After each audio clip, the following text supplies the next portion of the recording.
Women Voters Corpus Christi program.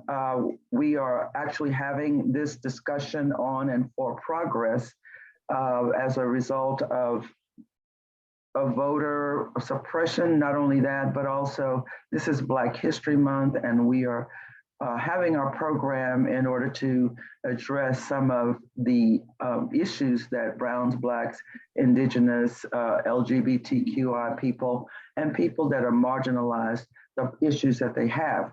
We have a question before we even get started with our program. There's a question out there as to an issue of a voter taking, I believe she said Peggy, you took your voter ID envelope to the mail. Did you put it in US mail or did you take it to the courthouse? I took it to the courthouse and I went upstairs to the second floor where I had previously done this before to make sure that my mail-in ballot was there. I had read previously that they would accept during early voting the mail-in ballots if you brought it to the courthouse. So this young man who came to the window said, no, we do not accept write-in ballots during early voting. And I said, why not? And he said, that's the rules. And he said, you can deposit it in the mailbox right outside the county courthouse. I said, well, I don't have a stamp with me. He said, doesn't matter. We've got this little flag here on top. I said, well, it says stamp.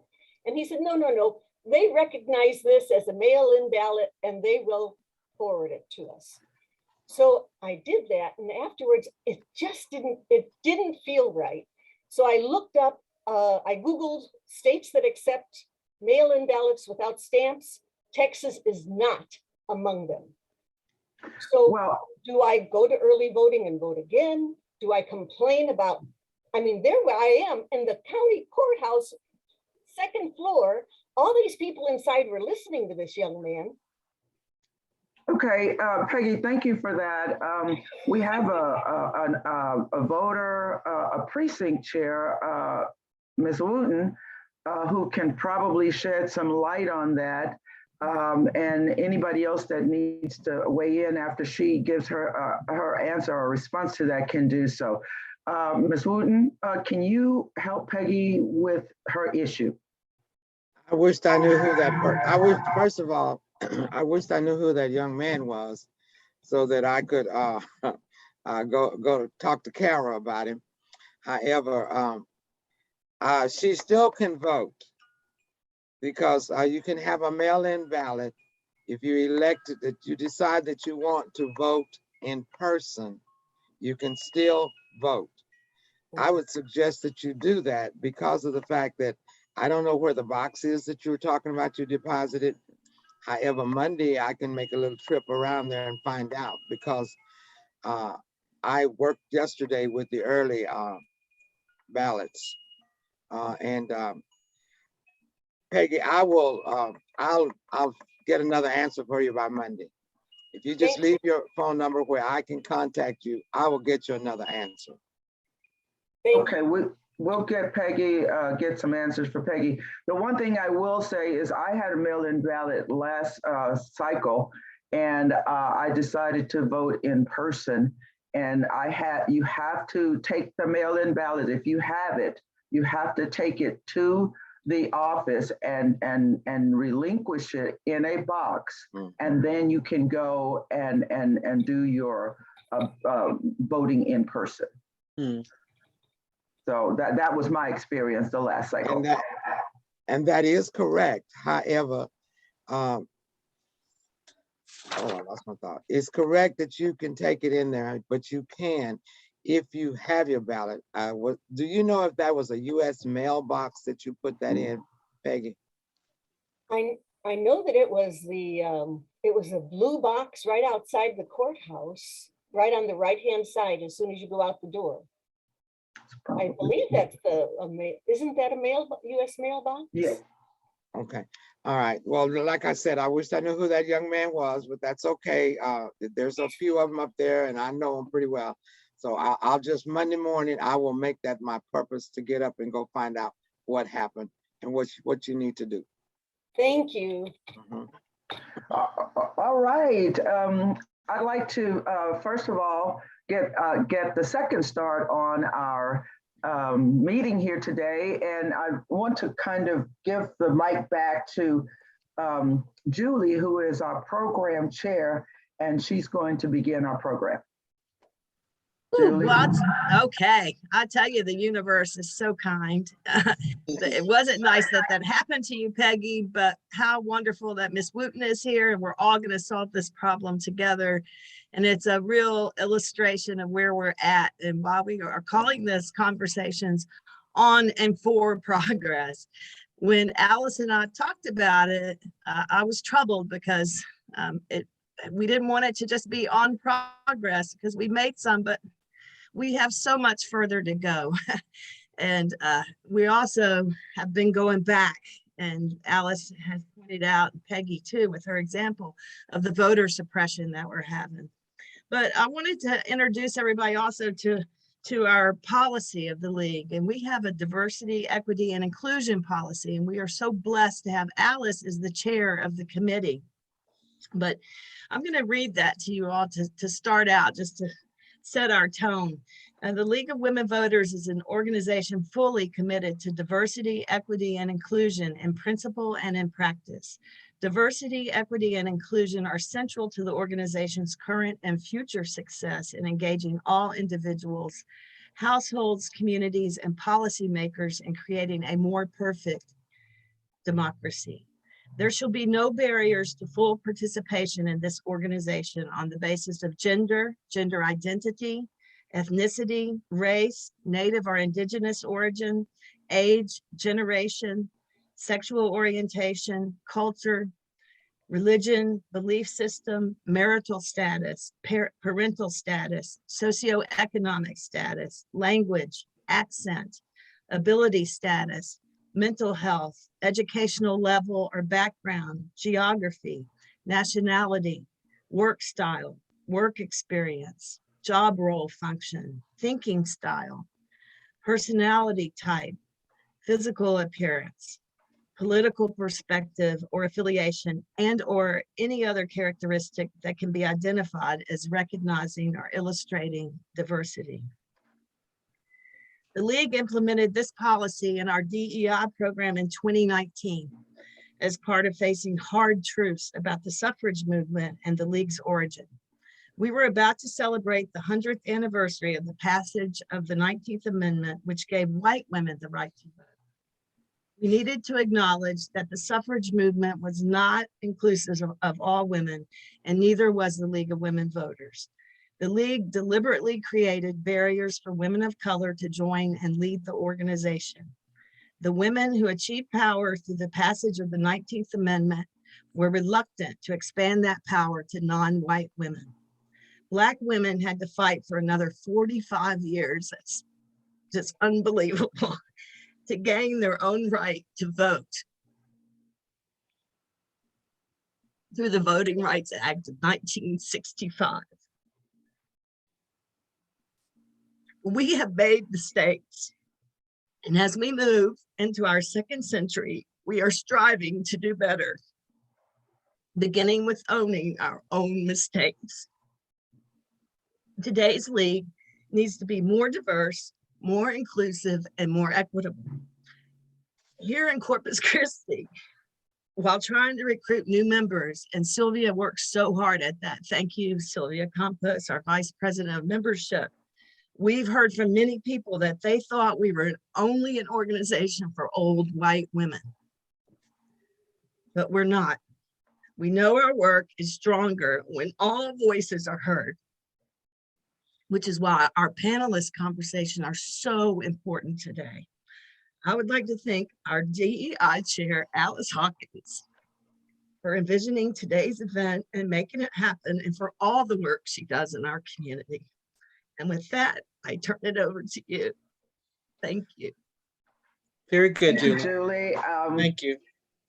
Thank you for that heartfelt welcome and a little bit of history on the League of Women Voters. And I'm just glad that we have gotten to this point where we can start to diffuse that old white women's mantra. So I'd also like to give Sylvia Campos, our membership chairperson, an opportunity to speak.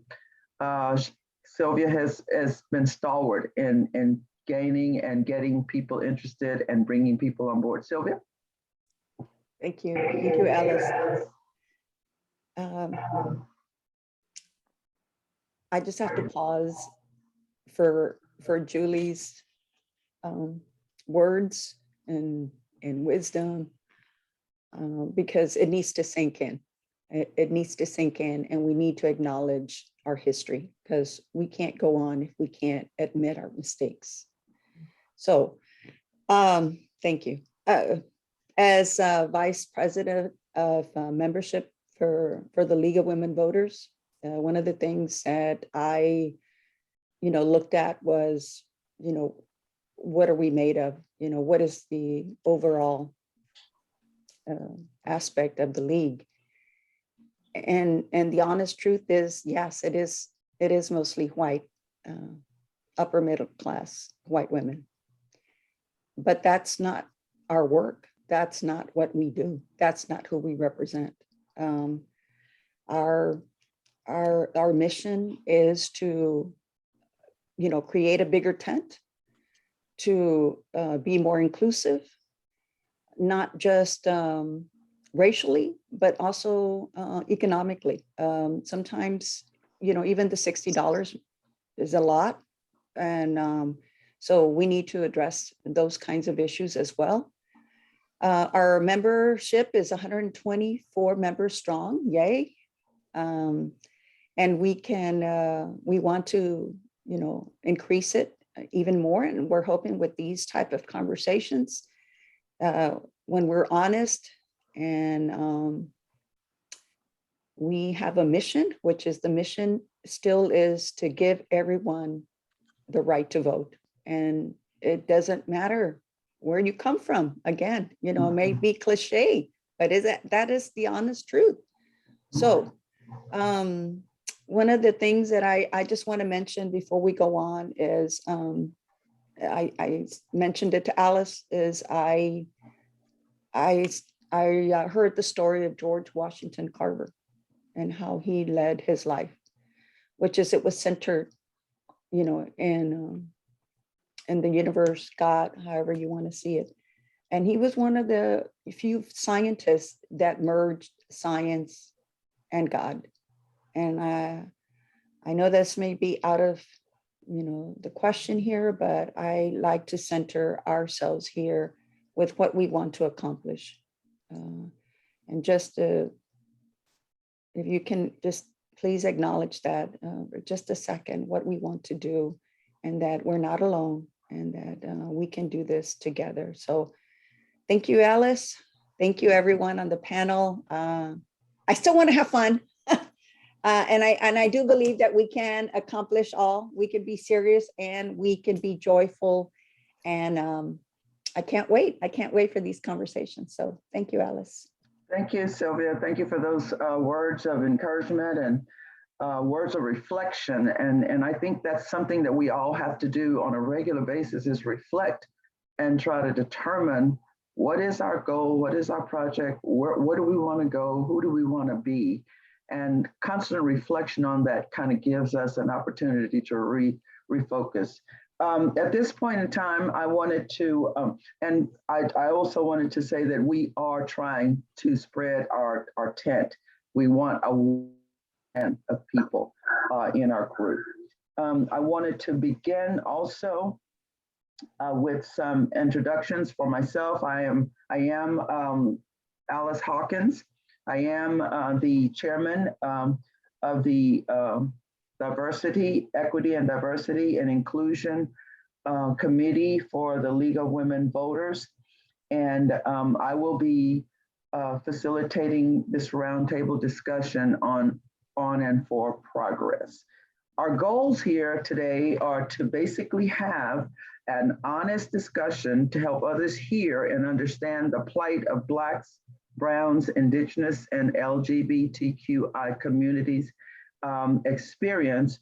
And we want to do it from a personal perspective in gaining access to the polls of political process and the challenges we still face in gaining fair and equal access to all activities afforded to others. And I just want to kind of take a point of personal privilege right here and talk about the word equal. The equal means that everybody gets the same slice of pie, the same slice. But so often in education and in other areas of our community, equal does not always solve the problem. There sometimes needs to be equity. And equity means to provide whatever is needed to bring all of us up to the same level. Because sometimes if we get equal parts of the pie, it still does not get us to be shoulder to shoulder with other people in the same environments in which we stand. So I just wanted to kind of talk about that. And at some point, maybe we might even deal with equity in terms of that word that we use on our committee. So at this time, I actually want to introduce our panelists this morning. We have a wonderful, wonderful group of panelists. I'm so pleased to have these magnificent women. We're going to begin with Dr. Nancy Vetter, who is a former teacher in Corpus Christi ISD and current president of the local American Federation of Teachers. She holds a doctorate in educational leadership from Texas A&M Corpus Christi. She's a graduate of Fort Moody High School. Dr. Vetter is a past president of the League of United Latin American Citizens, also known as LULAC. Council number 4444, Tamu CC National Alumni Foundation, and a founding member of the Corpus Christi Caller Times Hispanic Community Advisory Committee. Dr. Vetter is a recipient of numerous honors and awards. Dr. Vetter has one sibling who is presently employed with CCISD as a band and orchestra teacher. Our next panelist is Mrs. Goldie Upshaw Wooten, born in Robstown, Texas, began her education attending grades 1 through 3 at Phyllis Wheatley Grammar School in Robstown, Texas. When she wants us to know, she was there when public schools were still segregated. And I also am a product of that era. Ms. Wooten and her sister were later relocated to Corpus Christi, where we both attended Southgate, Lozano Elementary, Ella Barnes Junior High, and she graduated from Roy Miller High School in 1966. She received a Bachelor of Science in Elementary Education from Prairie View A&M in 1970, HBCU, and a master's in reading from Texas Southern University in 1982, another HBCU college. Ms. Wooten worked in public education in Houston ISD for 10 years, in Corpus Christi ISD for 21 years, where she retired in 2005. Having a penchant for teaching, Mrs. Wooten joined the staff at Dr. M.L. Garza Gonzalez Charter School, where she has been employed for the past 15 years. To date, she logs 46 years as an educator, and she has one sibling. All right. We had another panelist, Mrs. Love Sanchez, who was supposed to be with us, but unfortunately she had some kind of a family emergency, and so she's not going to be here. But I would like to share her bio with you, and hopefully somewhere in the future, if we have another one of these, she can be part of it. Ms. Love Sanchez is co-founding member of the Indigenous People of the Coastal Bend, an intertribal grassroots nonprofit that started in 2016. The group consists of Lipan, Apache, Mejia, Coahuilcan, and Karanka Kadia descendants. I'm hoping that I'm pronouncing all those correctly. The group participates in networking, community organizing, and managing the communication for groups. Ms. Sanchez was born in Gregory, Portland, Texas, raised in Corpus Christi, and attended and graduated with honors from Roy Miller High School. She received a bachelor's in communication, graduating magna cum laude. In 2021, Ms. Sanchez received her master's degree in public administration from Texas A&M Corpus Christi. She is committed to building community with like-minded organizations and giving back to the community where she grew up. She is the mother of 2 boys. And I have to say at this point that Sandra was one of my former students, and she was a fireball. So what she is doing now does not surprise me, and I think it fits her personality very well. Our next panelist is Mrs. Sylvia Ann Tryon Oliver, is a familiar face in Corpus Christi coastal Bend area. Born and raised in Corpus Christi, Ms. Tryon attended Carver Elementary School, Cunningham Junior High, and Roy Miller High School, and is a graduate of 4H Moody High School, class of '68. She attended the Delmar College. Ms. Tryon Oliver is a retiree of AT&T, New Jersey, and is a former and a retiree from the city of Corpus Christi. She is the former Black president of the Chamber of Commerce, Black Chamber of Commerce of Corpus Christi, and I believe it was for 12 years. She has served on numerous boards and committees. 17. Oh, okay, excuse me. Thank you so much. 17, that's a long time. Thank you. Long time. Okay, and Ann and I are classmates. We both graduated together. She serves on committees in the city and currently serves as historical chairperson for the H. Boyd Hall Chapter 6168 of the NAACP, Corpus Christi. I believe she also serves on the hospital board, Nueces County Hospital Board. She comes from a family of 9 siblings and is the mother of 1 daughter. And finally, our last but not least panelist is Ms. Angela Walker, is the Associate Dean of Students in the Division of Student Engagement and Success at Texas A&M University, Corpus Christi. Ms. Walker started her career in higher education at Georgia Southwestern State University, known as GSW, as the Assistant Director of Multicultural Affairs, and later served as Interim Assistant Dean of Students of Minority, Multicultural, and Student Judicial Services. Ms. Walker joined LWV-CC in 2004 as the inaugural Assistant Dean of Students in the Division of Student Affairs, and was promoted in 2009 in her current role as the Associate Dean of Students. She has established and oversees a student conduct program called iCare, Behavioral Intervention Team, served as advisor to the Student Government Associations, SGA, from 2005 to 2015, and served as an advocate for students. Her favorite off-campus role is serving as a volunteer in the YW Teen program at the Corpus Christi YWCA. She is a member of the Corpus Christi Alumni Chapter of the Delta Sigma Theta Sorority Incorporated and Corpus Christi Chapter of TAPI. Mrs. Walker earned both a master's degree in higher education, administration, and bachelor's degrees in marketing with a minor in communication from Florida State University. She is currently a doctoral student at LWV-CC in educational leadership. So we have a beautiful panel of ladies here who are accomplished, and I know that we're going to have a really spirited discussion. So I want to thank everybody in our audience and our cyber audience on Zoom and web for being with us this morning. We hope that if you have questions, you are welcome to put those questions in the chat box, and if we will try our very best to get to every question and answer every question for the time that we are on our Zoom meeting. So if we don't get a chance to answer your questions, please don't hold it against us. It's just about time.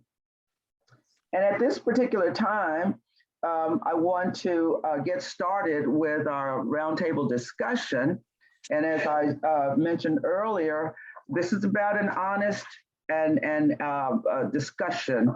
And what you will hear from our attendees are their own ideas and their concerns and their experiences in terms of access, not only to the polls, but just access to Americana in general. So I want to thank everybody for being here. I really appreciate you taking out the time to have a conversation with us. So my first question that I want to put out to all of you, and again, we are talking about voting rights, book banning, and LGBTQ-I issues. My question is, what specific problems in terms of race relations do people of color face in our community? And if you are willing to, would you give us a personal example? And I'd like to actually get started with Mrs. Walker, and then anyone who chooses to respond to that, if you would indicate by raising your hand. Ms. Walker? Okay, thank you, Ms. Hawkins. There's so many things to say about this, but I'm going to start with, it is not the job of people of color to, it's not just a job to correct what has been wrong. We need our white brothers and sisters to not only acknowledge what has happened in the past, but what is also going on today, and speak from the rooftop. And when I say speak to the rooftop, I mean acknowledging publicly what's going on, and not just acknowledging that, but what are the remedies? What needs to happen? And, you know, we talk about DEI, but what I see mostly is people talk about diversity, they talk about inclusion, but they forget about the equity. They exclude that. And you can't have the diversity and inclusion without the equity. You need it. You need it all. And so it is, and you can't erase history. This attack on critical race theory and this misconception about that is prevalent.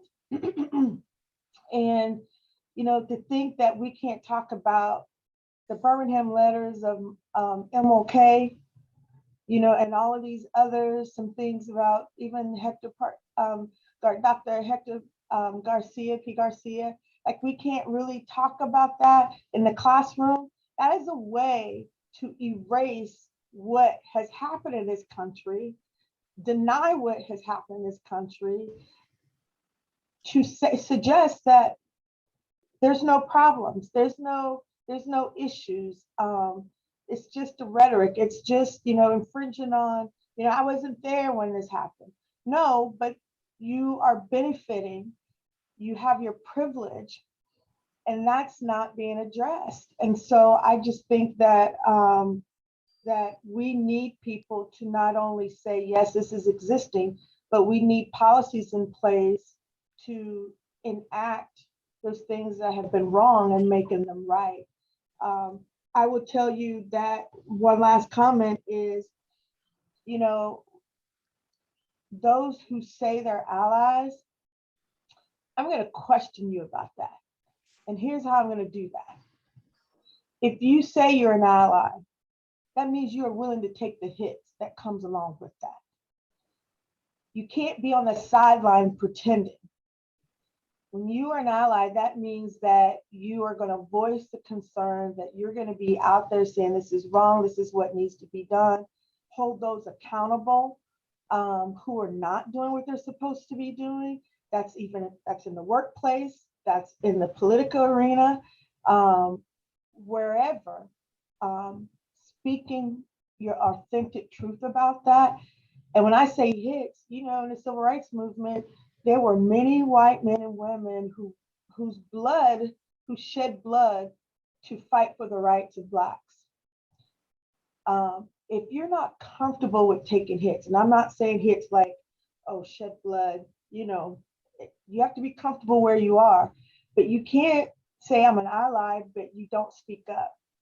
You're not fighting for the cause of what's going on in our country, the voter suppression, redlining, gentrification, miseducation that's going on, or the lack of health disparities that are going on in Black and brown communities.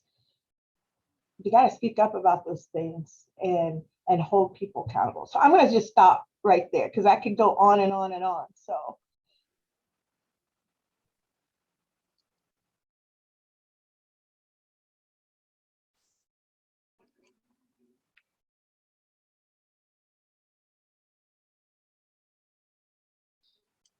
I can't hear. Alice, you're muted. My apologies. Ms. Tryon, I saw your hand up. Go up first, and then after your comment, then Dr. Vetter, you can speak. Okay, thank you, Ms. Hawkins. Can you hear me? Yes. Okay, great. I just want to kind of like take a little different twist in the race relations here in our Corpus Christi, or in our local community, as the question also refers to, and that is, like the minimum wage, the lack of top leadership here in Corpus Christi with the people of color. And as we all know, that most of the students, well, I won't say most, but within the Black community anyway, most of the students after graduating from high school, they leave Corpus and never return.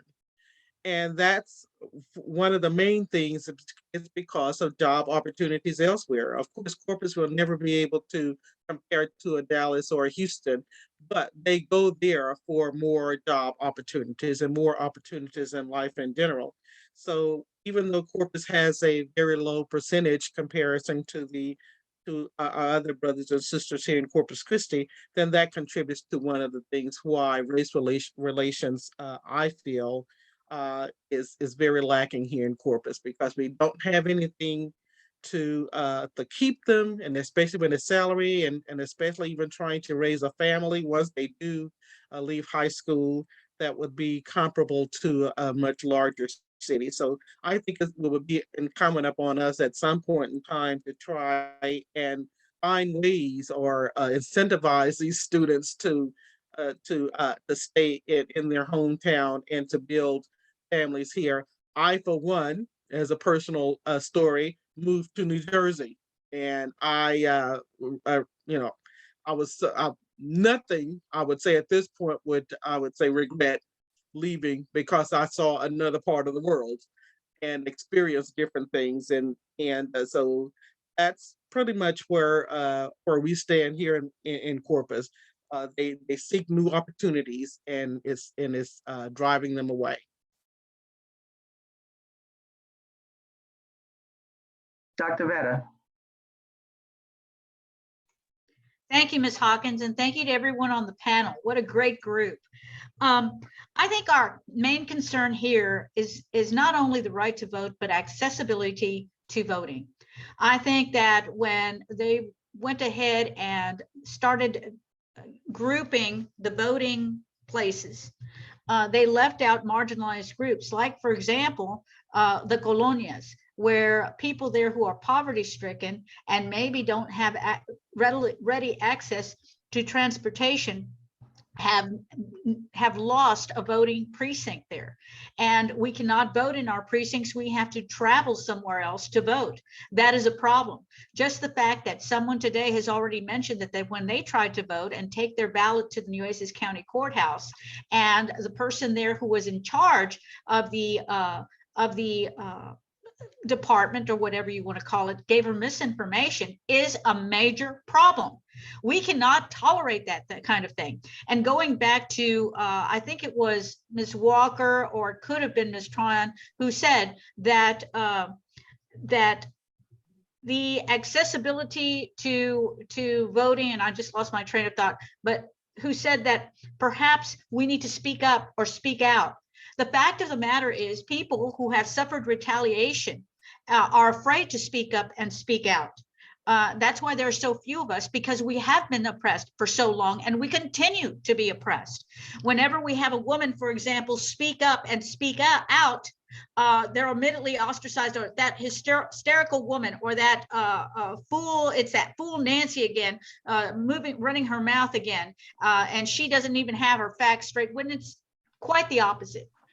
And I think also the problem is with not only accessibility and the right to vote, but that our own people of color are believing that rhetoric, that racist rhetoric that some of these people are spewing just to keep us oppressed. And when I'm saying us oppressed, I'm talking about the poverty-stricken, the people of color, those of us who don't have homes, our homeless population. And let's not forget that we have high incidence of domestic violence and illiteracy in this community. Those are major problems that our leaders have yet to address. They're all there. A lot of politicians, when you only see them when they're campaigning, and then when we really need them, they push you aside. I think what we need to do is not only speak up and speak out, but be present. And you're right, Ms. Walker, authentically. And when we say authentically, that means intellectually, that means who we are. Me as a Latina, me as a Corpus Christian, we all, Goldie as a major Corpus Christian and an educator, we all need to speak out and not tolerate this nonsense, and come back, do our homework, fight these issues, and say something that will matter to these folks. And like you said, Ms. Walker and Ms. Tryon, Oliver, that keep them accountable. Because if we don't, they're going to continue with this rhetoric. I mean, that's why, I mean, we have female judges now. We used not to. We don't have one woman on the city council. We have one woman on the commissioner's court. And the people of color, forget that. Alice Hawkins is the first Black woman to serve on the CCISD school board. What is wrong with that? I mean, why did we have to wait so long for someone who is brilliant and who happens to be a person of color to get elected? It shouldn't be. Why? Because of the oppression. It's not because we're not smart. It's not because we don't know what we're talking about, but because we're being oppressed by that ridiculous antiquated rhetoric that they have resurrected just in the recent years. Thank you, Dr. Vedder. Ms. Wooten? Well, thank you, Ms. Hawkins. I have to agree with everything each and every one of you said, but one of the major problems that we have is that our kids are in the classroom, and we all have an opportunity every now and then to put in, give them a boost. And I think that in any of the students that you talk to, that when I was assistant principal that knew me, I would bring you into the office if you'd had a fight, and I'd say, okay, what you fighting about? And most of it was they're talking about me. She said something about my mom. And then I would let them know that, remind them if they didn't know, that they talked about Jesus Christ. I took my chances. I could have gotten fired, but I'm like Ms. Walker. You see something, say it, regardless to what happened, because you're gonna survive. And not one time was I ever called in for teaching a kid about Jesus and why and how you got to learn to take things. Well, we've taken a lot down through the years. I can witness because I remember my mom paying poll tax, and she didn't have the money. She would save the money to pay poll tax. Well, now we don't have to pay for poll tax, but how many of our young people are willing to sign up to vote? That's where we have our problem. Lack of education, lack of understanding that if you put so-and-so in office, his plan is to stop you from voting. And I've had some awesome experiences when I was registering young people to vote. I had one to tell me, I don't vote. I don't need to vote. And I said, no, because I'm working to make sure that you have an opportunity to walk in that store. I said, but you need to vote. And oh, she switched off, and I laughed. But that's part of our problem. How do we educate? The question is, how do we get to our under 70? And I'm saying this because I'm on the ballot board, and on Friday I worked, and there were 6 women in there. and every one of us was over 70. One was even 78. Mm. Where are our young people? How do we reach them?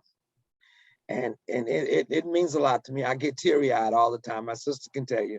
I get mad, I fuss, I do, and then I get out and I try to do something about it.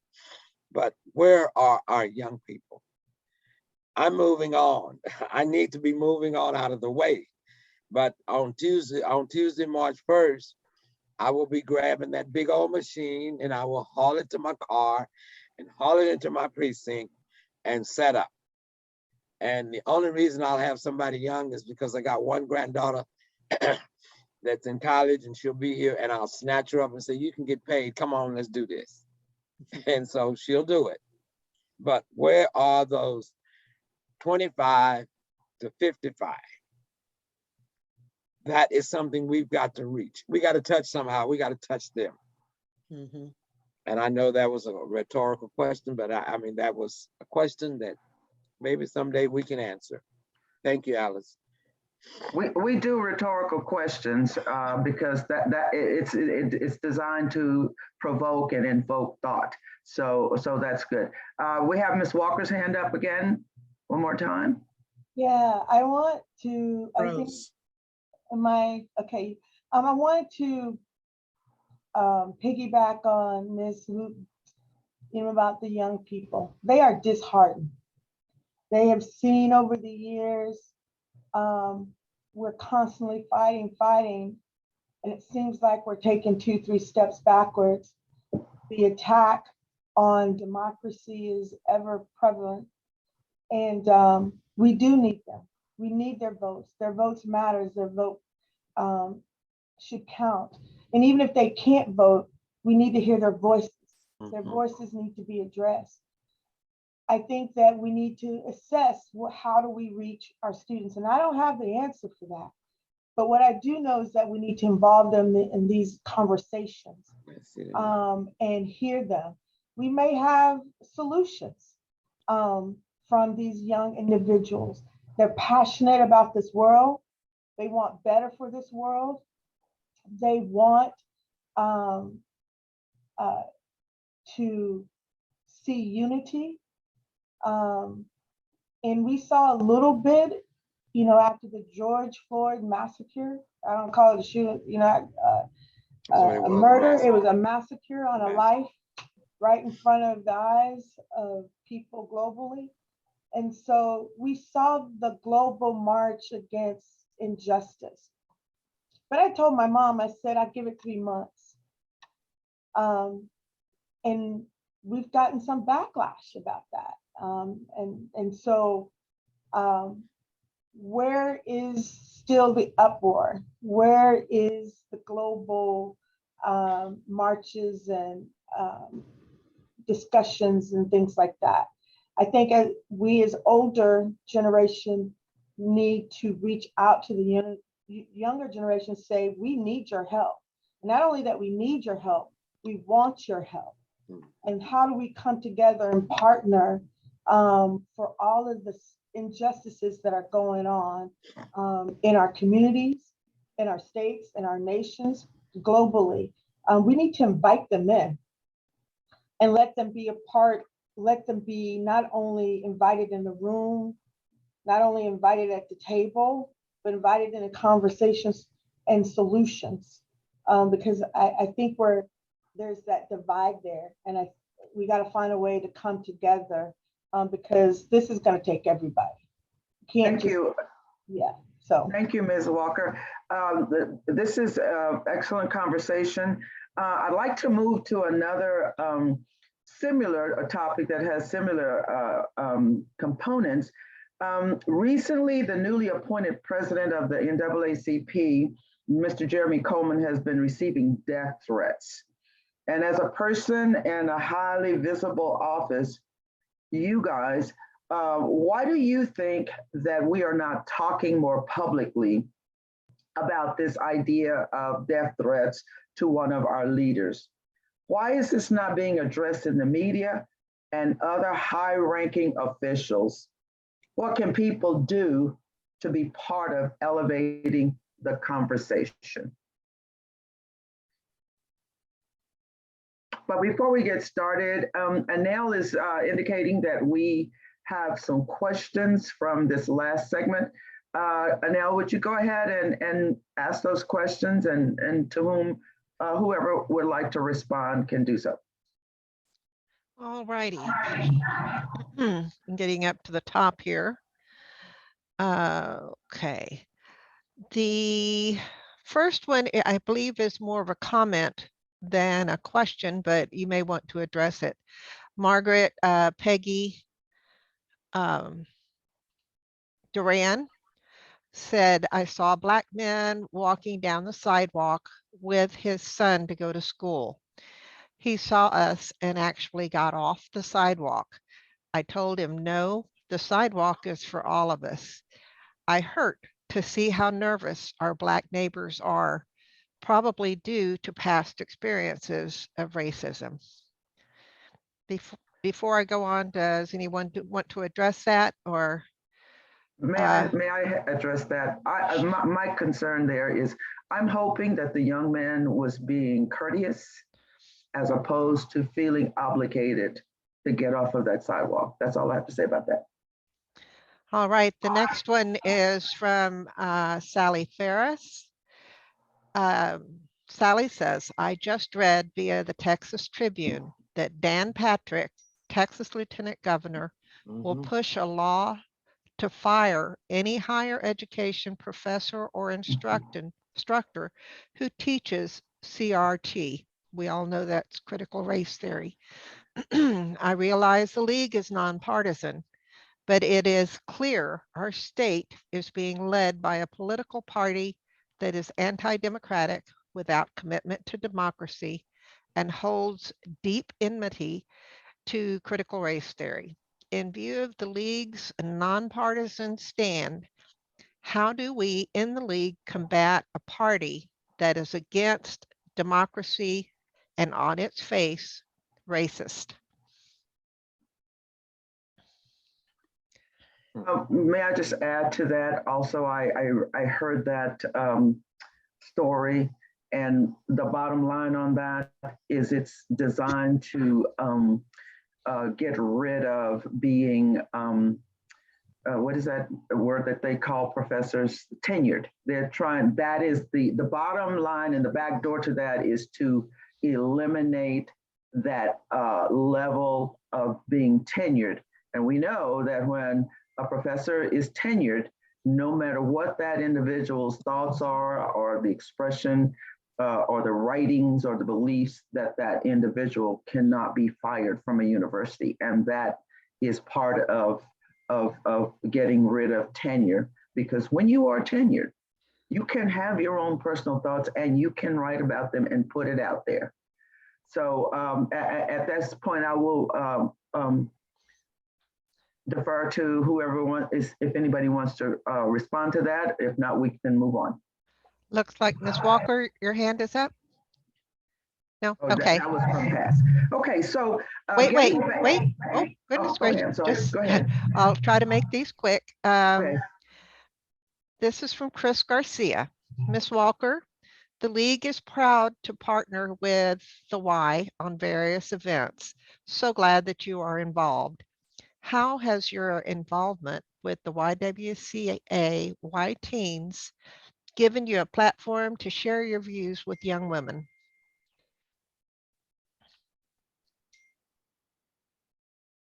He's muted. You're muted, Ms. Walker.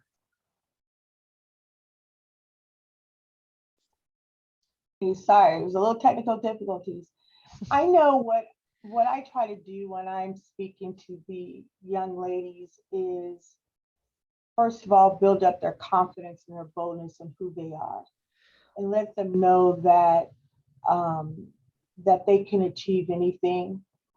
I also try to let them know that they're not limited in certain fields that are commonly dominated by women, but they too could be owners of an NFL team, of an NBA team, or, be a doctor that, cures, cancer of a certain kind.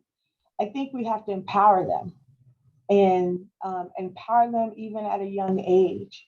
And that these young ladies are not so young that they can't understand the dynamics that are going on in our country.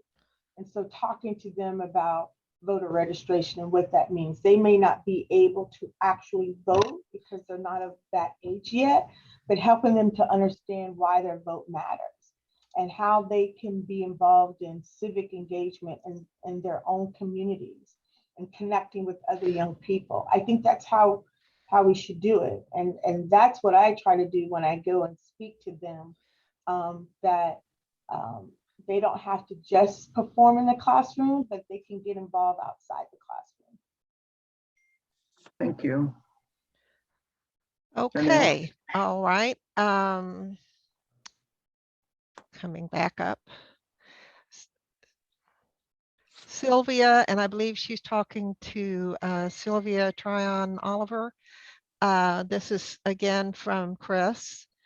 I know your daughter is a member of the league. What kinds of conversation do the two of you have about voting rights, and what's wrong with the current picture?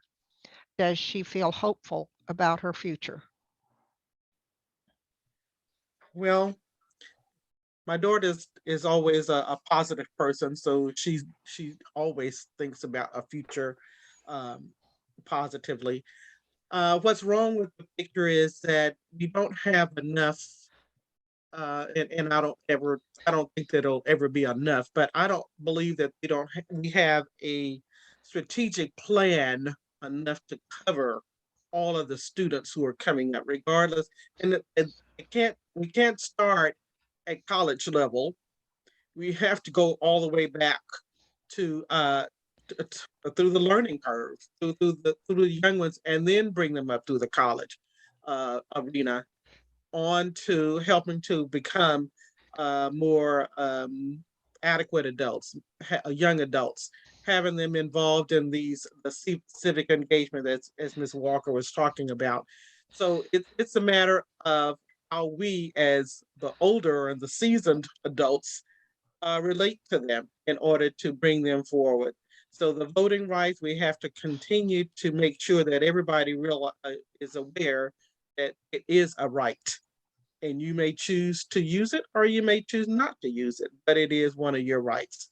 And so how we can get that at one of these days, this conversation will all be nil and bold.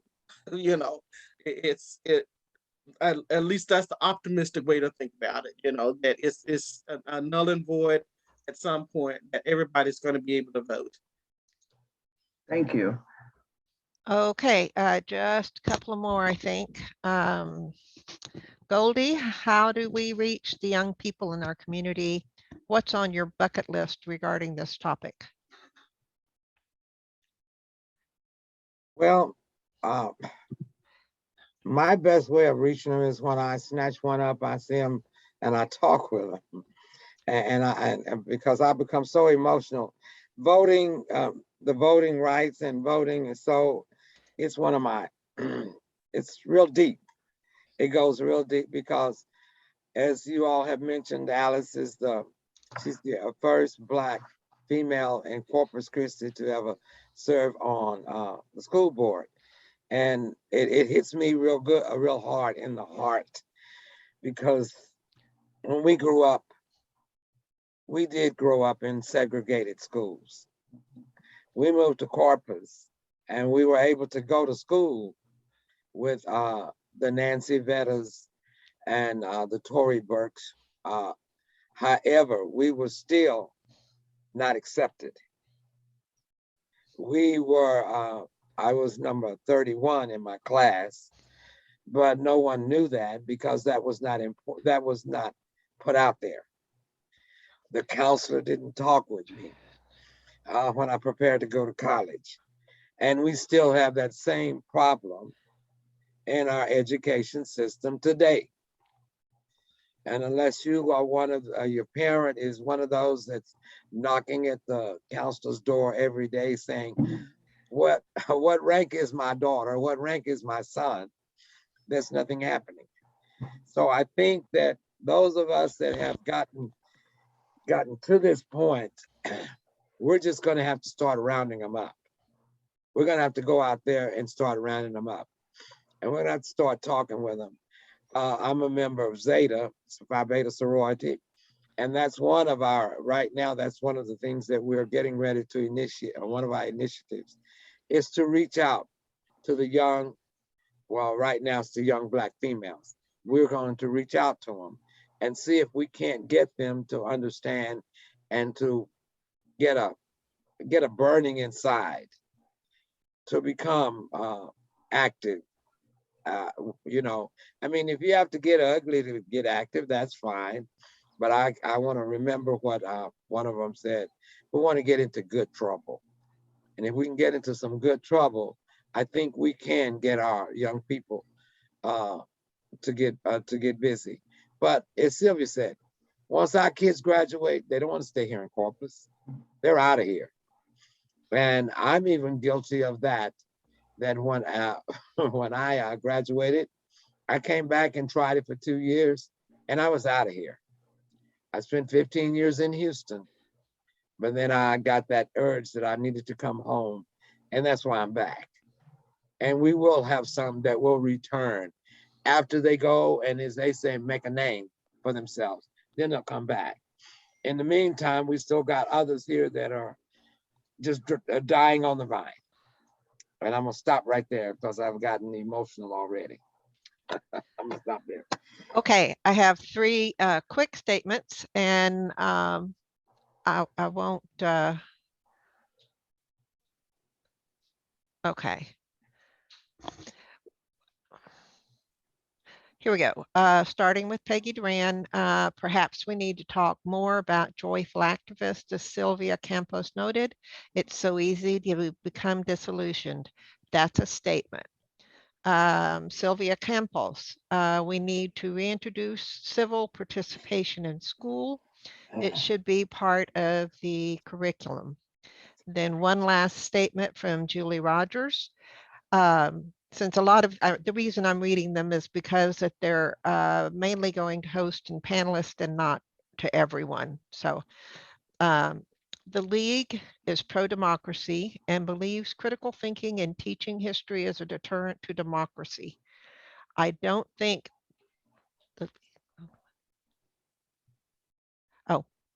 that sentence just didn't make sense. I'm sorry. I don't think we would support Dan Patrick. Not teaching history and not promoting critical thinking harms democracy. We are against book bans too. And Matt's, nope. That's it. Oh. Dr. Betta has her hand up. And we ask that we can move along so that we have one other really pressing thing that I want to talk about. So Dr. Vetta, and then Ms. Walker, did you have your hand up again? Okay, can you lower your hand? If you can't lower it, we'll just ignore that you have it up. All right, thank you. Wait, Alice? Yes. I'm sorry. I have one more statement. This guy had his hand up for a while. I asked him to put it in chat and he did. So if you would just allow me to read it. Okay. We need to get behind, this is from Matt Stevens. We need to get behind our young citizens and encourage them to run for office and serve on community boards. Other cities in Texas, large and small, have both youth, LGBTQ-I, and youth of color as both city council members and even mayors. I have never seen that in Corpus. We should make sure the youth of all backgrounds be a part of the League of Women Voters, LULAC, NAACP, and American GI Forum. That's it. Before we get Dr. Vetta, thank you, Matt, for that comment. That was inclusive of all of our organizations that are out here trying to promote the end of racism and equality for all. And so we really thank you for those comments, and all of those who have sent in questions and comments. We certainly do appreciate it. Dr. Vetta. Well, first of all, I think that when it comes to teaching our youth, the first thing that we need to do is hold our superintendents and our principals accountable in that, especially in the high schools. most definitely in the high schools, because they are supposed to register vote our students to vote in the senior classes every semester. And that has not been happening consistently until I think Ms. Flack went ahead and started asking me, for example, at Carroll High School when I was a teacher there, asking me if we were registering people to vote or students to vote. That wasn't happening. And now what we have to do is constantly be on the backs of the superintendents and the principals of these high schools to get our students to vote. When I did that one year in my class, and I taught English, but I encouraged my students to register for to vote, and I would talk about them voting. I didn't talk about any political affiliation. After the vote was taken, and this was a presidential year, very few of my students who had registered to vote had voted, even though I encouraged them. And the question is why? They told me, and I was furious with them. I said, there's no excuse. They said they were afraid. They were scared. They didn't know what to do. And I said, you didn't know what to do when you went in the voting booth? What? But I think that some of the comments about promoting civility or civil engagement is a necessity. But once again, look at the attacks on our public schools by people who are promoting the rhetoric of not teaching critical race theory or banning books. As of late, I just heard that one of our administrators in CCISD sent out a list to ban books in our libraries. And who is this person to decide what books should be banned and what shouldn't be should be banned? I don't know. And I don't know that there was a committee on the banning of the books. But in those banning of the books, mostly the books that are attacked talk about the experiences of people of color.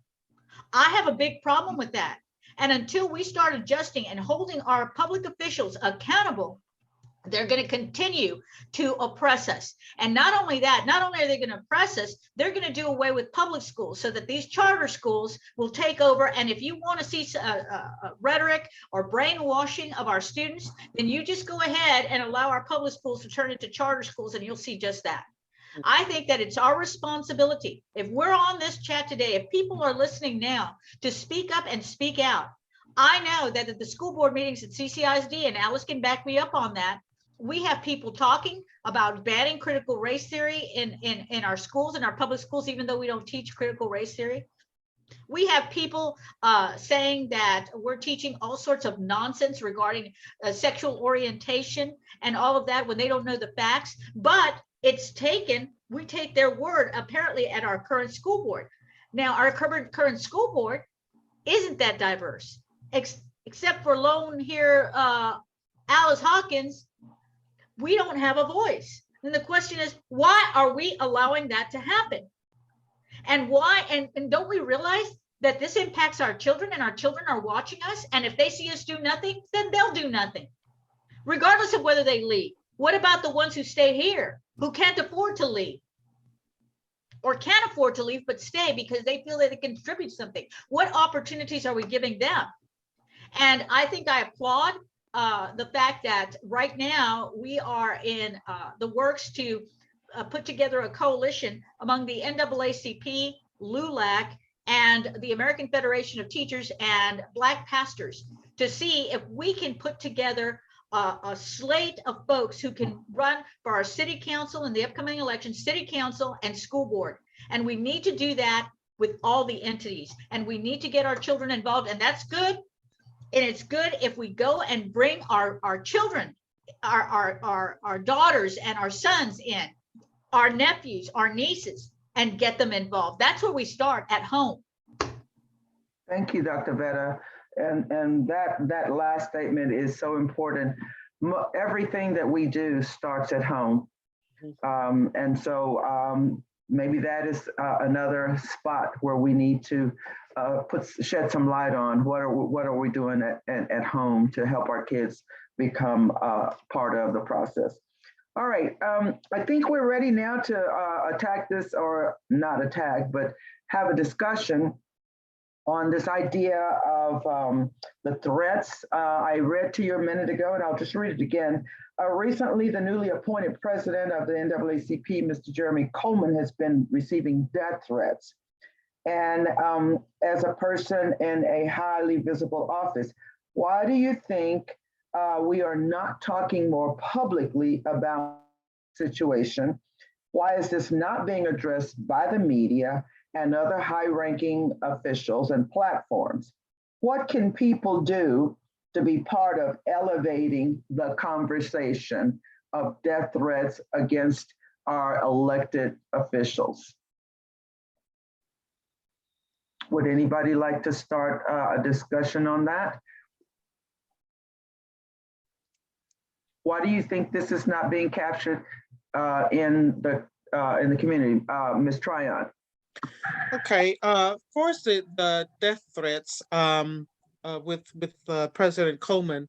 Well, the NAACP definitely has protocols before, to carry out the process and addressing those kind of situations. So that's number one, specifically in the NAACP area. As far as not talking, I think people are really embarrassed when they hear of things like this, and therefore they go in. If you don't say anything, you're hoping that it just goes away, but that doesn't happen.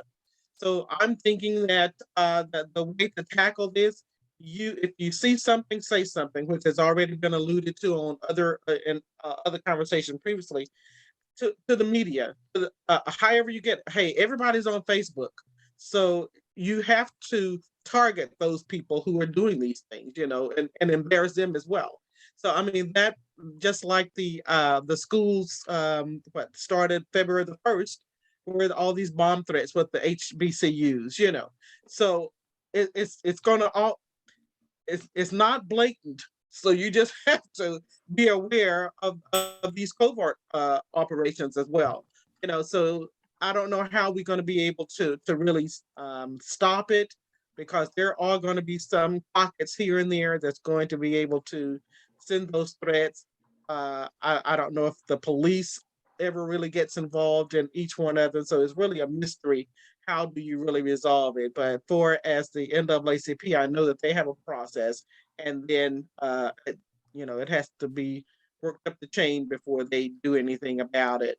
Locally, the police got to be involved, regardless how minute we think it is, but it is somebody's life being threatened, so it shouldn't be considered in that category after all. All right, thank you, Ms. Oliver. I'd like to also talk about the efforts. If you have observed any efforts in our local community to have to improve race relations, what, if any, have you observed issues or some way to talk about race relations and improve that in our local community? If you have not or been seen that or heard that or been a part of that, what do you think should and can be done to improve race relations within our community?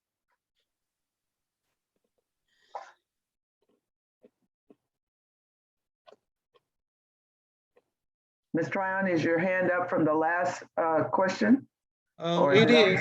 Okay. Anybody want to address race relations in our community?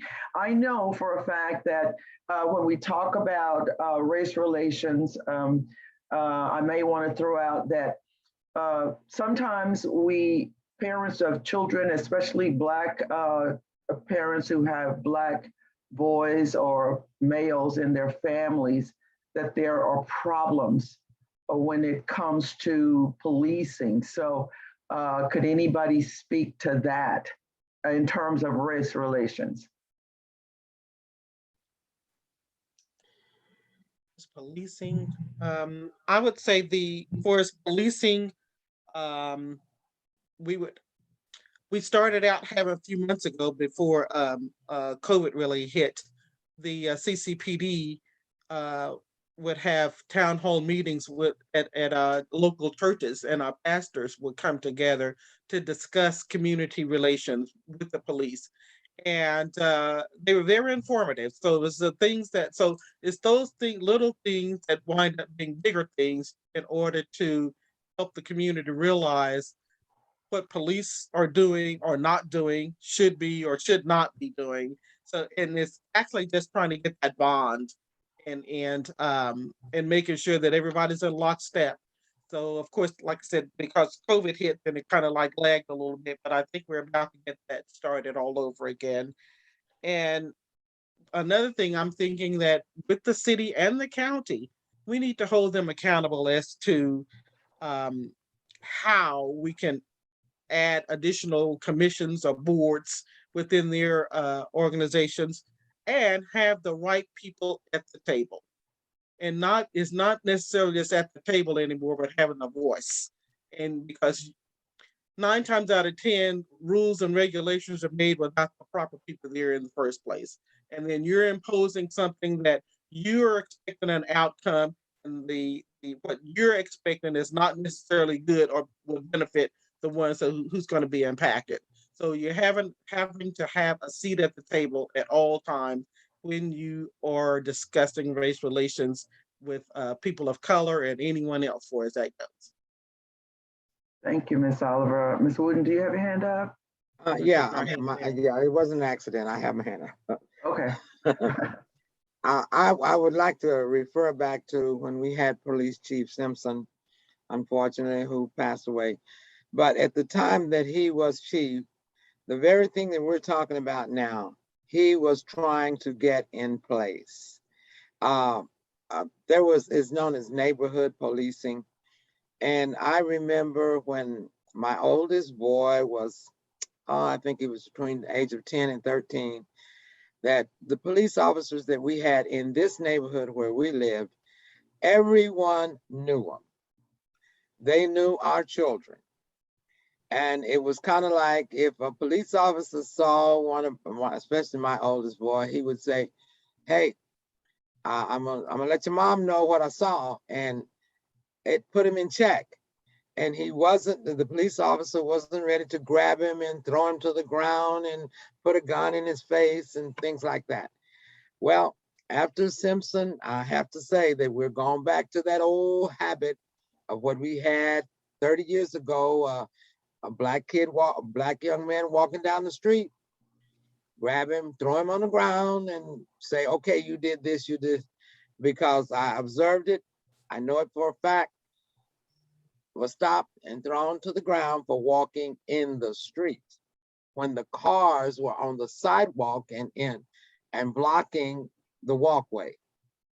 Now, what they should have done was ticketed the people that were parked on the sidewalk. Instead, they manhandled the young man, okay? So I think what we need to do is, like Sylvia, not just have a place at the table, but have a voice that is heard. And perhaps we need to find, I mean, look right now, it's illegal women voters. I don't know how many males are on the are listening today, but we need our males. We need our males. Be that if they're the aunts, they're the uncles or grandfathers or great uncles or just a cousin, but we need our males also to understand that. And as far as with Jeremy and the threat against him, it's horrendous as far as I'm concerned. But we got to keep in mind, there's certain positions that you get in that no matter what, your life is going to be threatened if you're doing what you're supposed to do. And it's not fair, but when you're doing what you're supposed to do, sometimes someone don't like it, they don't like what's going on, or they don't even like you. That's when your life becomes a threat. But that's where we need to all be vigilant and we need to step up. Thank you. We approached the conversation of voting access to the polls even before our roundtable got started, and we are quickly getting to our time limit. And these are such hot topics and emotional topics, and I'd like to just briefly, quickly, if we can maybe do even a lightning round, and I know that wasn't on the agenda, but I want to pose a question, and if you would just make your conversation distinct and succinct about the voting access to the polls. We talked about that. If you could just give us a problem or a solution to one of the problems in a lightning round. Maybe in a 30-second lightning round, each of you could pose something about how we are going to be able to navigate the obstacles to the polls.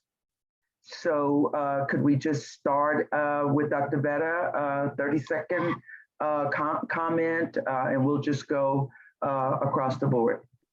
Well, I think the first thing that we need to do is those of us who do have access to the polls need to elect like-minded folks who are willing to give us access to the polls. That's the very first thing. And then demand that they pass policy that gives everyone that access, because they know what they need to do in order for people to gain access. So I think that's the start, Alice.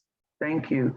Ms. Tryon, do you have a comment either for solving or actually acknowledging a problem? Just one quick one. I would say, of course, transportation is always a problem within the communities, and the day and the time are also problems to get to the polls. And one thing for sure, speaking to the educators here, have an understanding, as well as the LWV, have an understanding or help these people with the understanding of what they're voting for and who they're voting for. Have some kind of a training. You know, I don't even want to call it training because they might stay away.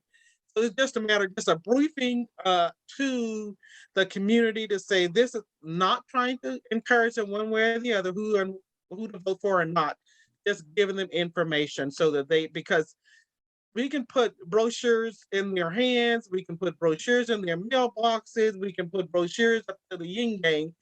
That's not going to make them necessarily understand. They may read it, but how do we help them to understand what they're voting for rather than give up, oh, I don't know anything about it, and not vote?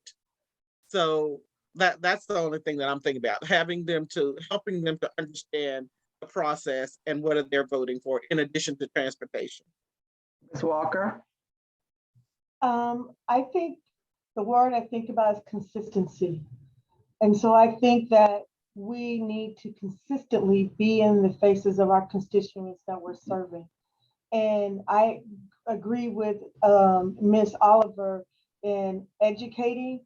And so who are the key stakeholders in our community that we can consistently work with to constantly be in the faces in the community saying, here's information you need to know about voting. Here's information you need to know about how to access, whether it's an issue regarding education, issue regarding our criminal justice system, voter suppression, whatever it is, we need to consistently be in those communities and educating them how they can be part of the solution, whatever that is. Thank you. Ms. Wooten? Well, we have something in place.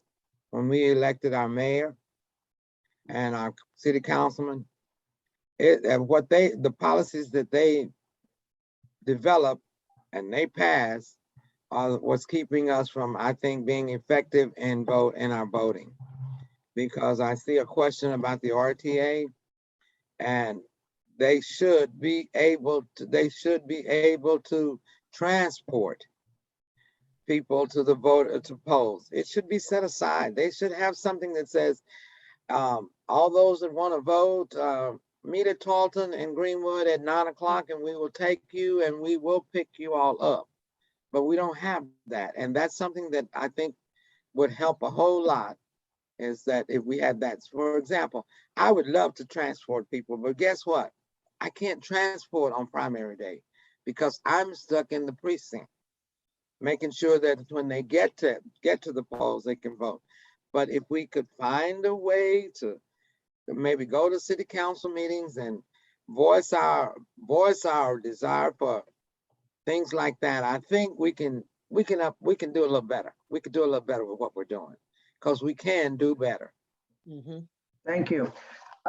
We are rapidly approaching our 12:30 time slot, but I do have one other issue that I'd like to throw out there, because we did build this event as LGBT, Indigenous people, those issues behind that. And I think that this book banning is integral, connected to marginalizing, culture erasing people, especially. I sent all of you a book list that people in Texas feel like they needs to be banned.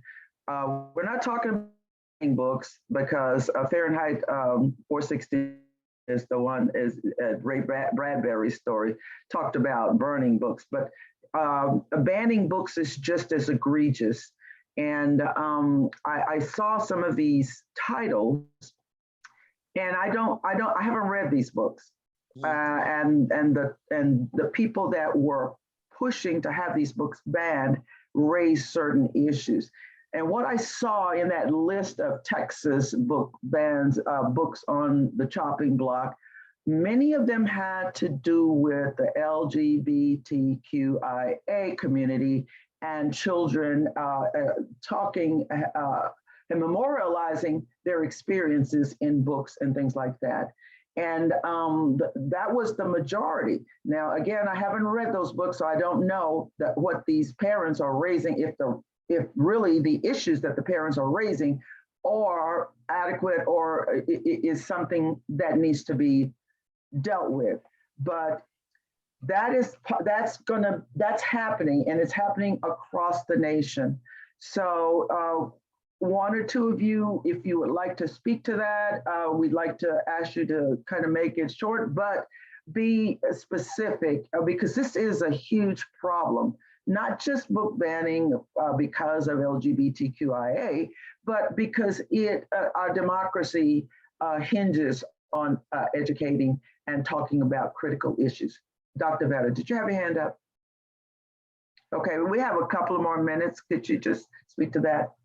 Yes, I'll speak briefly, Alice, Ms. Hawkins. Thank you. I think that many of this book banning and this thing about critical race theory, including, of course, the LGBTQIA+ community, is because of fear of the unknown. I think that many folks have been labeled as deviant and all of that. And whether we be people of color, LGBTQIA+, or whatever, that this book banning is quite subjective to what your upbringing has been. If we accept all people for who they are, and we're really serious about being kind to everyone, then we should accept all of these folks in our public schools. Our public schools are reflective of our community. And if our children are not going to be exposed to the LGBTQIA stories, if they're not going to be exposed to African American stories or Latino stories or Asian stories or whatever stories, then they're going to be less knowledgeable about how to interact, how the ebb and flow of our community is really like. I think it's a detriment. And this banning of books is something that I deplore. And I think that you do too, Al. We're both English teachers. So we know that whenever you try to hide something from students, it's only promoting ignorance and ignorance of a people. So I think that one of the things that we can do is start fighting and being as loud as the people who want to ban books, and call people out if they're banning books. And I feel like calling someone else right now, but I respect the League of Women Voters and this forum and you, Alice Hawkins, so I'm not going to call a name. But it's imperative that we hold those folks responsible, all of us. And we need to talk about everyone, no matter who they are, no matter what their ideals, because we're all human beings. Thank you, Dr. Vetter. Ms. Tryon, Ms. Oliver, you got your hand up, please? Go ahead, okay. I was just a ditto to Dr. Vetter, and I was just going to say that I think that these parents are using their kids as scapegoats. It's guilt that they feel, and they're imposing on their children. Because if we can think back when we were young, like a couple years ago, children just played with children, you know, until someone tells them differently. And where do you get that from? From home. And then the parents then tell the teachers, and the teachers have to abide by what the parent says, and then the kids are the ones who are caught in the middle because now they're confused. Oh, well, I thought it was just the kids that I'm playing with, you know. So that's how I feel. I just had to say that part, but Dr. Vetta hit it right on. And all of this, that's when the attitudes come, and then all the hate crimes come, because they are learning that from their homes. So everything's coming to school to try to, as they said, the roosters come home to roost, or whatever it is. Chickens come home And to that's roost. what happens, you know. So anyway, that's all. I just wanted to say that on my soapbox. I'm sorry. Well, thank you for all the soapboxes that we have heard. That was the whole intent of our program, is to get people out talking about their experiences, talking about voting rights, talking about the obstacles to voting rights, talking about citizenship, citizenship, our community, our leaders. We need to have these conversations, and we need to have them more often. But the most important thing about these conversations is that they be candid. We need to talk openly and candidly. And unfortunately, in some cases, people don't want to hear the bad stuff. They want to, think that everything is all nice and everything is in a place where it should be. But we like to, as when I first took my master's class in composition and rhetoric, one of the things that I learned is we have to problematize our existence. We cannot allow our existence to go without people understanding what our issues are. So I want to thank our panelists for being here today. You did an excellent job. We were not able to cover all of the ground that I had planned for us to talk about, but what was said and what has been said is so riveting and so important that these ideas, your stories be heard. I want to thank our audience for tuning in and posing questions in the chat box. Some of the comments that were made, these are things that we need to have on a regular basis going forward, so that we can actually make some strides forward in our relationships with each other, with access to the voting. I would like to see us have another discussion strictly on voting rights and being able to educate the public on what we can do to fight the draconian laws that have been put in place to stop our voice at the ballot box.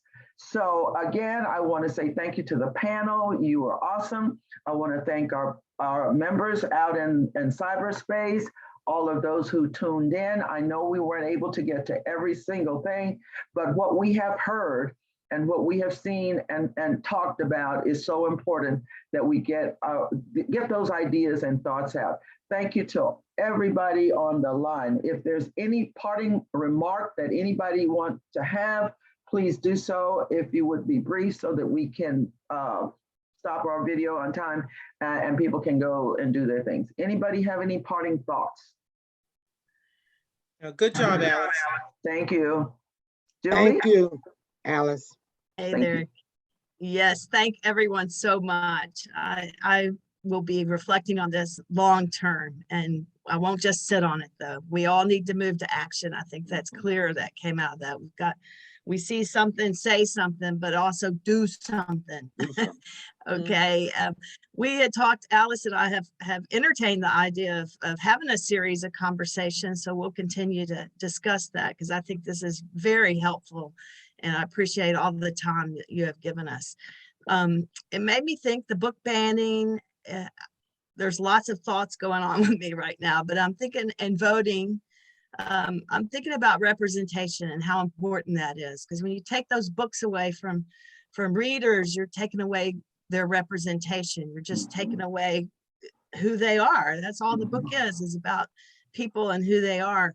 When I first moved to South Texas and people would talk about Selena, I remember a lot of the girls saying, that was the first time I ever saw someone like me. And growing up where I grew up in Memphis, I'd never thought of that before. And I was so thankful to even start thinking about it, that not everyone is like me. And we need everyone to be represented in academia and in books and art, but we also need to be represented with the vote. And so right now we are working on redistricting. I just want to encourage everybody to be a part of this process, because our votes really do need to count. And here in Corpus Christi, I firmly believe that not everyone's vote counts. And that's the beginning of a problem of why people don't go vote, because they say, what does it matter anyway? So you can visit the city webpage, cctexas.com, and it has a redistricting page on it. You can click at the top, it'll take you there. And there's a series of public input, community input sessions that'll start happening next week. So we have 2 weeks of being able to say something and do something. And I encourage you to get out to one of these community input sessions, communicate with your city council, and I hope to see you in the future. Thank you all. Thank you, Julie. The redistricting topic was on our list, and it is so extremely important. Now, we didn't have a lot of say in our Texas redistricting of our precincts, of our communities and districts in Texas, but you certainly have a voice in the redistricting of our city. So it is happening, it is going on. We are trying to have some Zoom sessions to help us tell our stories. And so I hope that maybe before the end of the month that we can have some conversation on redistricting so that everybody can have a voice in that, because again, whether you realize it or not, even the redistricting of our city will play into the quality of your life, depending on how we change our boundaries. So that is also very important. If you can get a chance, tune in or go down to City Council and listen to the comments and the discussion, but also let your voice be heard. Let your voice be heard. So at this time, we're going to wrap up our event today. I am so grateful to have been your moderator. I appreciate all of your input. I'd like to thank Mrs. Angela Walker for tuning in for the time that she had. We know that she had to leave early, but we appreciate every single one of you and your time. And in the future, tell your friends when you see one of these events going on, put it on your Facebook page, encourage your friends to tune in, because it will edify all of us in one way or the other. So with that, I want to ask Anel, do you have any other comments or announcements in the chat box that we might need to be here? We have about a minute.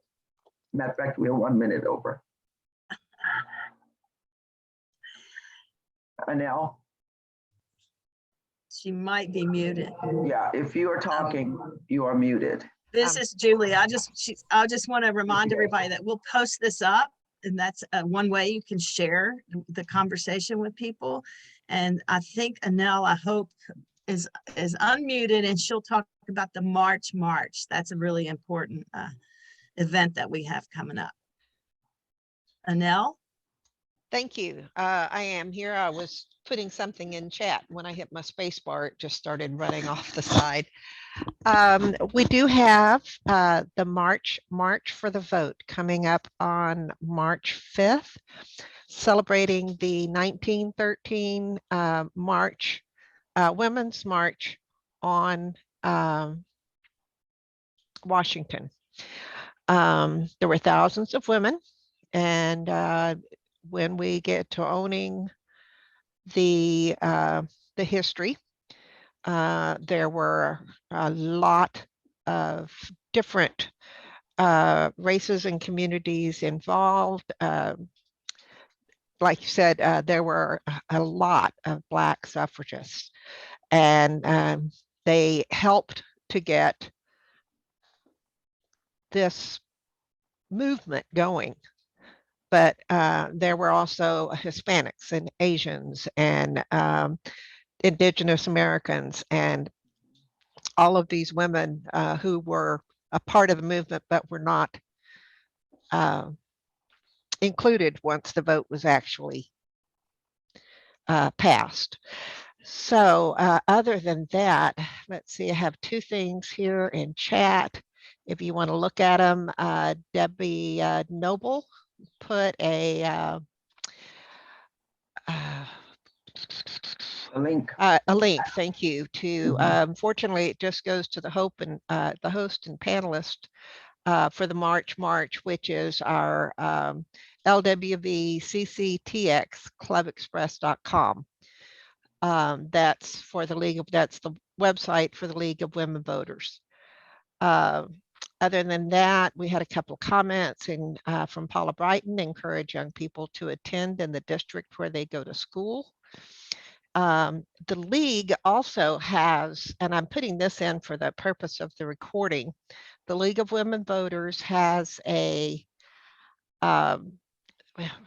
thank you to the League of Women Voters of Texas, League of Women Voters of Corpus Christi has a program with LYFT, LYFT, where they will be providing, if you reach out to us through our website and someone would like transportation on voting day, we are working with LYFT.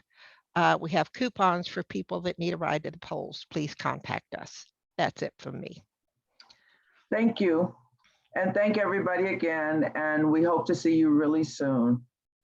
Thank you, everybody. I appreciate it. Thank you. Thank you, Alice. Thank you. Thank you, Alice. If the attendees could please drop away, I think the panelists are going to stay on for a few minutes. Yes, and you can let me know when all those have dropped away or if I'm free to speak.